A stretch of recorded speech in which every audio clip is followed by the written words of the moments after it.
Well, howdy there, Internet people. It's Bo again. So, tonight we're going to talk about foreign policy.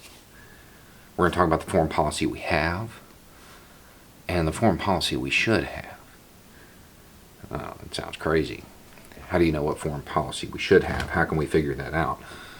We could look at our first foreign policy document, and that would tell us a lot, and it would give us good goals because it was pure. It was pure because nobody had power yet, so nobody was trying to maintain it. We hold these truths to be self-evident, that all men are created equal, that they are endowed by their Creator with certain unalienable rights, that among these are life, liberty, and the pursuit of happiness, that to secure these rights, governments are instituted among men, deriving their just power from the consent of the governed, key phrase. That whenever any form of government becomes destructive to these ends, it is the right of the people to alter or abolish it. It's part of the Declaration of Independence. So what do you have there? Life, liberty, pursuit of happiness, and self-determination. Those are the four things. Pursuit of happiness, that varies widely by culture, what people think of as happiness. That's very subjective. You're not going to go around raising armies to enforce happiness. You can promote it, but you can't enforce it. So that kind of comes off the table as far as foreign policy as we think of it today. Then, liberty. Liberty is slightly less subjective. You know, in the United States, we talk about freedom. Talk about it. Few people really remember what it means, but we talk about it. Liberty and freedom aren't really the same thing. There are a lot of people who value safety more than liberty. And I know there's a bunch of people that are going to put a founding father quote down there, and that's fine.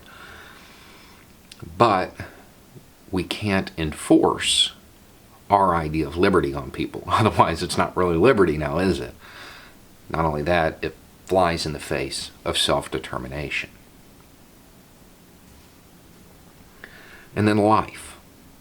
That one's obvious, and that one is universal.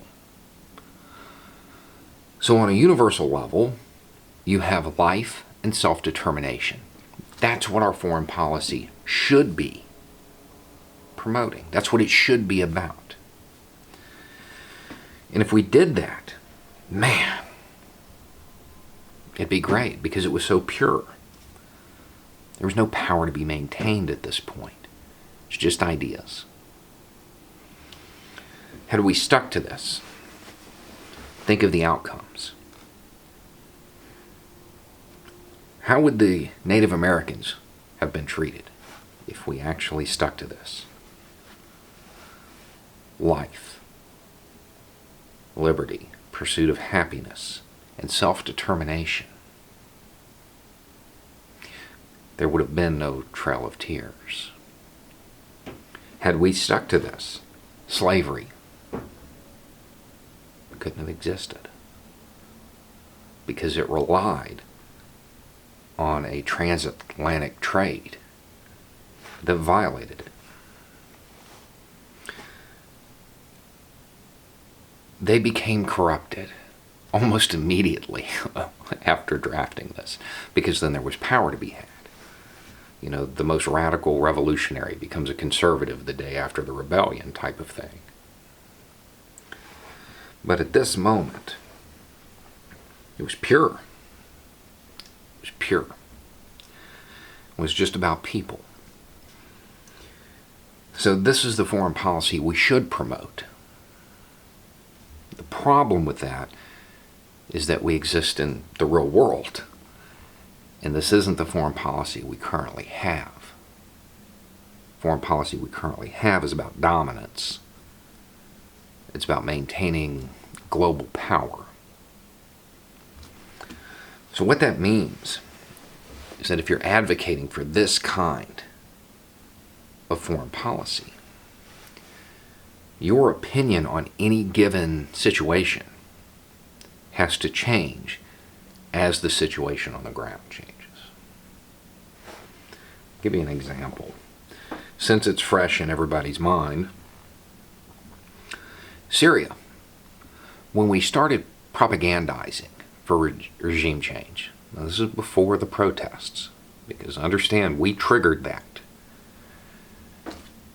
No, we shouldn't do that. We should not do that. Self-determination. It's an issue. Don't do it. Not only that, you're probably going to start a civil war, which are always the worst as far as loss of life, especially for civilians. Shouldn't do that. Civil war pops off. Okay, so it's already started. Maybe we arm the Kurds. Self-determination. We shouldn't get involved. Let it resolve as quickly as possible. Boots on the ground. Decisive. Be decisive. Do everything as quickly as possible. Take out leadership. Don't arm the moderate rebels. Situation stabilizes. You want to preserve life. You keep it stable. Maybe you help the Kurds. Self-determination. You don't withdraw, retreat, and destabilize it, create a power vacuum, and initiate a new offensive, which creates more loss of life. Those are the evolutions of my stances on Syria. Because my vision of foreign policy is guided by that. Life, liberty, pursuit of happiness, self-determination. Now, there are some people who will say, no, well, we have to protect Syria's sovereignty, their self-determination. Those borders were drawn up because they didn't have self-determination, because the people there weren't considered. They're colonial borders. Literally don't care about them. They're not important to me. The people in those areas, that's important. And if you have a section, say the Northeast, that doesn't want to be a part of Syria, forcing it to be a part is imperialist. And it flies in the face of life, liberty, pursuit of happiness, and self-determination. It's hard because you end up changing your position. And that's one of the things that people as a whole don't like to do. We don't like to be seen as being indecisive. But if you're advocating for something that doesn't exist, and the thing that does exist flies in the face of it, you have to continue to evolve your position based on the reality. It's real easy to say, well, we shouldn't have got involved. Well, that's great, but we did. And now, if we're reckless, a whole bunch of people are going to die.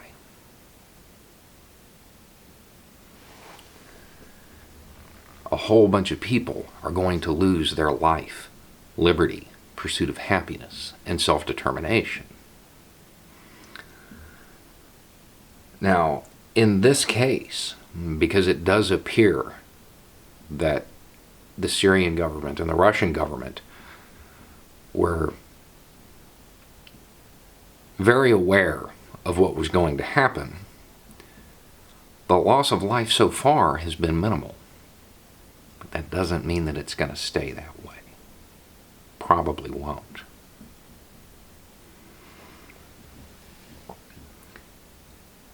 When you take a stance, understand that new information should change your opinion.